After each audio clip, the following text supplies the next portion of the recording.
Amis explorateurs ou simples sportifs nocturnes, bienvenue sur la chaîne de Pearl Diffusion. Et aujourd'hui, si vous me permettez l'expression, nous allons braquer les projecteurs sur la lampe frontale avec détecteur de mouvement de Cryolite. Prenons deux cas de figure bien embêtants. Vous partez courir tard le soir, mais vous avez peur de ne rien y voir. Soit ça, soit votre moteur tombe en panne et vous essayez tant bien que mal de le remettre sur pied, mais vous y voyez pas grand chose à cause du manque de lumière. Finalement, c'est dans ces moments précis où vous avez besoin d'éclairer quelque chose et de vos deux mains que l'on se tourne généralement vers une lampe frontale. La lampe que je vous présente aujourd'hui ne fait pas dans la dentelle, elle a un éclairage large de 230 degrés pour une puissance de 500 lumens. Alors certains d'entre vous vont peut-être me dire « Oh là là, mais 500 lumens, je sais pas ce que ça représente !» Alors pour vous faire un petit ordre d'idée, ne regardez pas la lampe dans les yeux comme moi pendant les tests au risque de vous faire éblouir.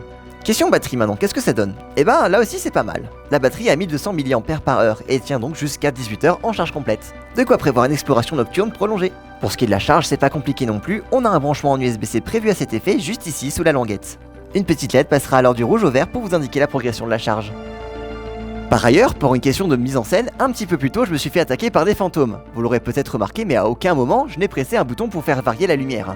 Initialement, vous avez un bouton power juste ici sur lequel vous allez appuyer pour faire varier la lumière et son intensité. De lumière bien blanche à rouge en passant par une petite lampe latérale pour un éclairage un petit peu plus précis. Notez qu'entre chaque changement d'éclairage, vous passerez par une version plus atténuée de la lumière en cours d'utilisation.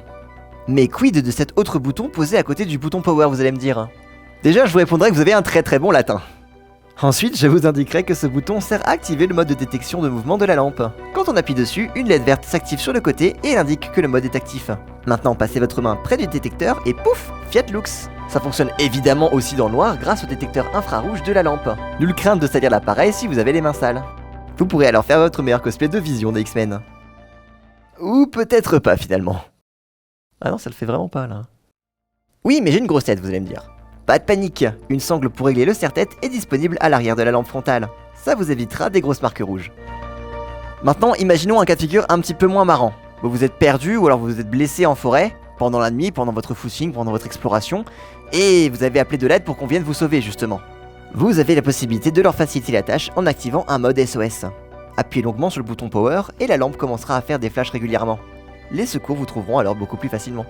Et voilà, vous savez tout ce qu'il y a à savoir sur la lampe frontale avec détecteur de mouvement de Cryolite. Si la vidéo vous a été utile, je compte sur vous pour le commentaire, un petit partage, n'oubliez pas de liker et de vous abonner à la chaîne YouTube pour ne rien louper de nos prochaines vidéos.